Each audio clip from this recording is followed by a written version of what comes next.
What do you think are I didn't prep you on this before, but what do you think are the 3 or 5 components to a foundation of a relationship that has the potential to really thrive long term, committed for decades? What are it needs to have these 3 or these 5 things.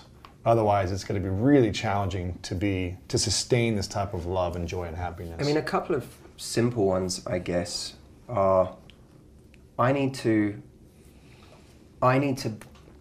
show up for my partner in ways that they need me to, not just ways that are comfortable to me. Mm-hmm. In other words, pay attention to what your partner actually needs. Because it's really easy to say, I'm going to bring them lunch every day. That's like, I'm a really good cook and I'm really, I want to slave away every morning to bring them lunch every day because, that's me giving. Maybe they don't care to bring lunch every day. Maybe they don't care. Maybe what would mean the most to them is them getting home and you really being interested in their day. Mm-hmm.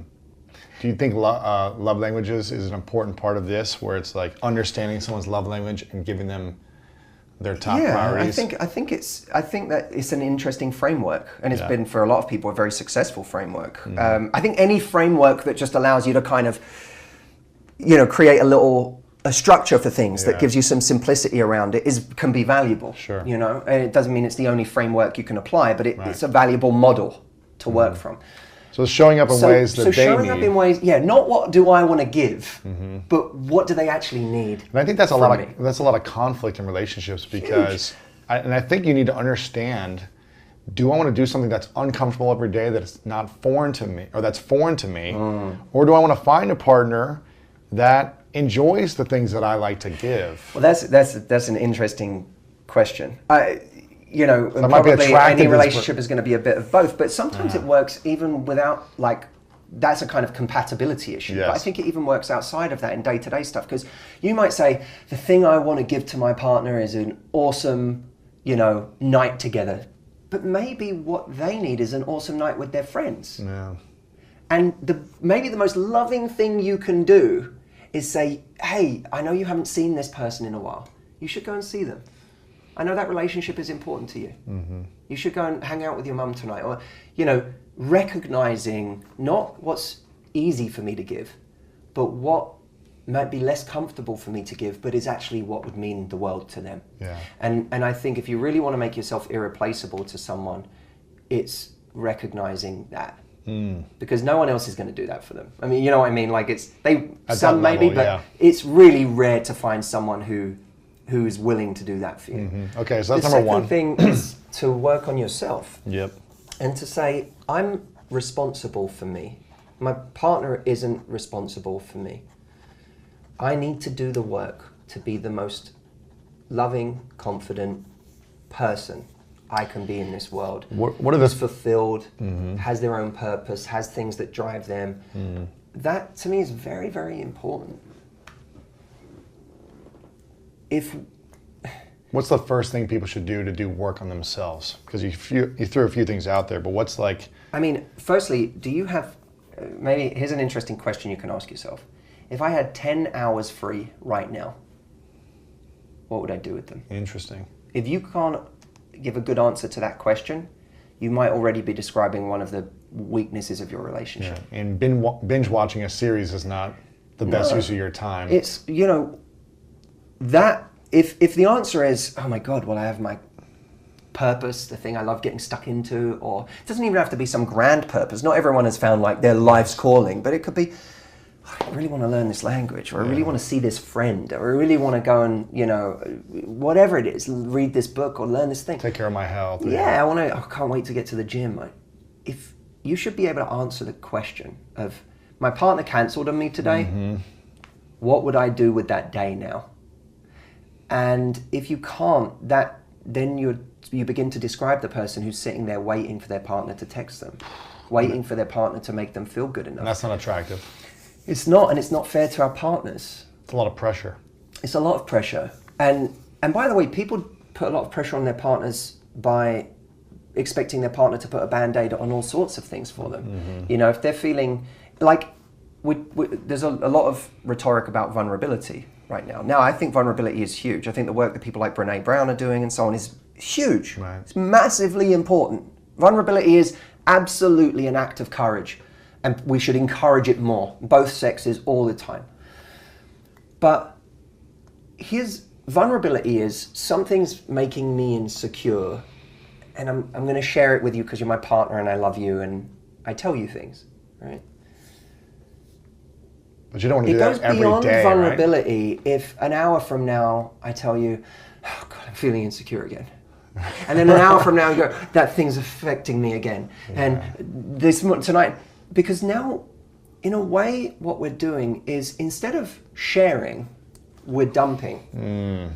I'm asking you now to fix it for me, to put a Band-Aid on it for me. Make me feel better, yeah. Of course, it's part of our part. A loving partner will support you and will do everything in their power to make you feel loved and to make you feel safe and to make you feel secure.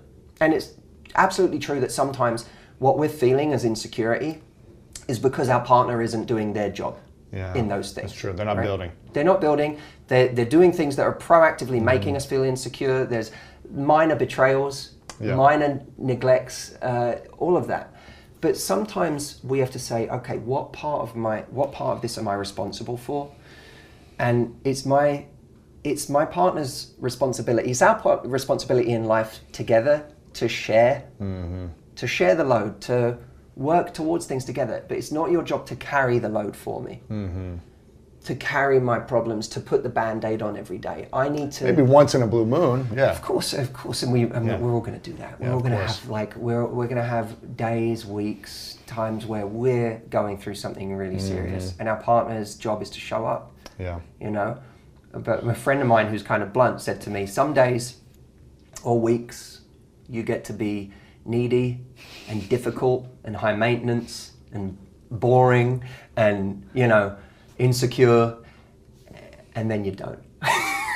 And I thought, yeah, like we get to be those things for a time until we don't, until it gets too much for somebody else, because we need to be, at the very least, we need to show our partner we're committed to our own growth. Yeah.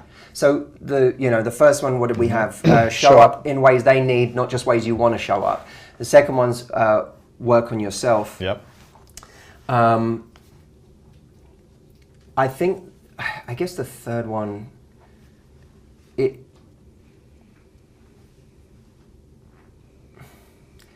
me, teamwork is everything. Like being a genuine team is huge.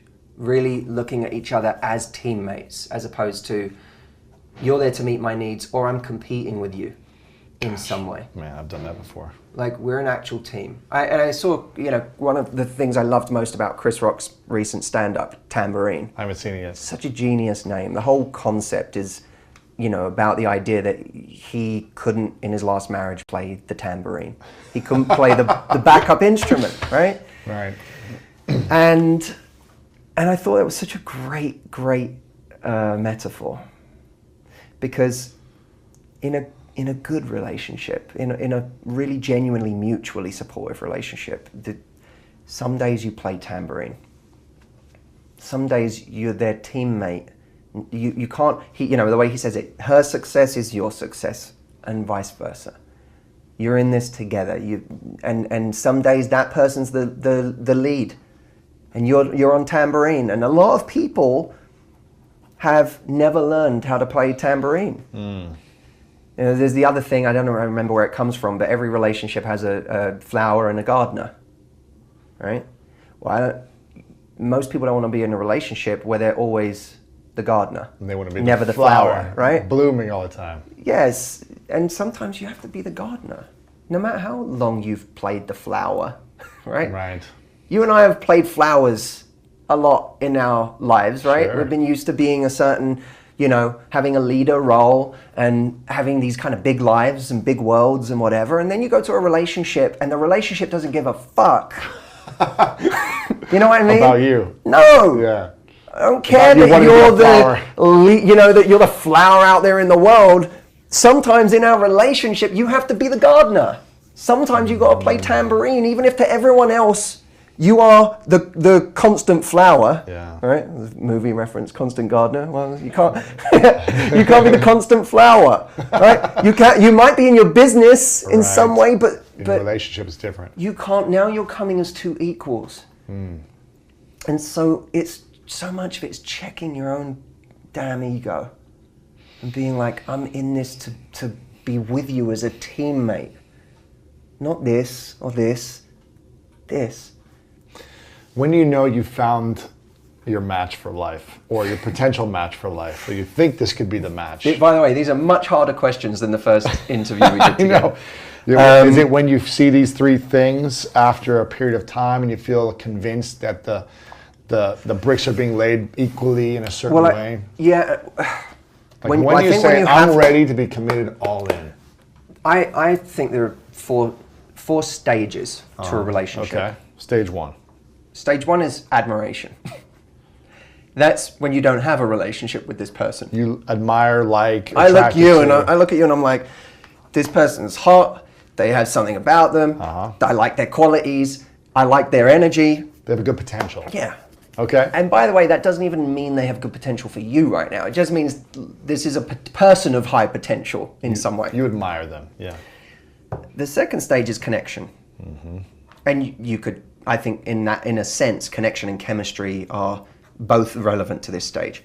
Because you have this person where there's a mutual like. I like things about you, you like things about me. I think you're attractive, you think I'm attractive. We share some common ideas, common grounds in life, our outlook, whatever. Beliefs, yeah. Yeah. That could be found on a great date, right? Doesn't really mean much still.